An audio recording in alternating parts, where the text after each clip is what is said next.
चला तर असा व्हिडिओ बनवण्याची माझी पहिलीच वेळ आहे. कारण आज मी नाही तर नवरोबा व्हिडिओ शूट करत आहे. कारण त्यांना खायची होती वाटाण्याची कचोरी. तर ते म्हणाले, "तू फक्त बनवण्याचं काम कर, बाकी माझ्यावर सोड."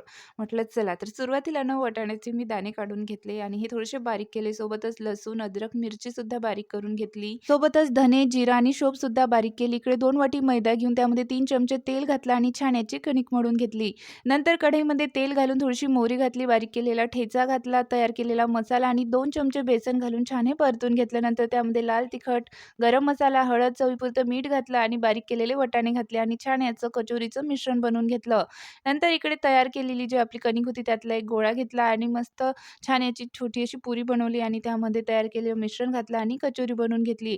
तेल आपल्याला छान तपू द्यायचं आहे. त्यानंतर दोन्ही साइडने छानसा सोनेरी कलर येईपर्यंत कचोऱ्या आपल्याला तळून घ्यायच्या आहेत. तर मस्त अशा वाटाण्याची कचोरी बनवून तयार आहे. नक्की बनवून बघा. व्हिडिओ आवडल्यास लाईक, शेअर, सबस्क्राईब करायला विसरू नका.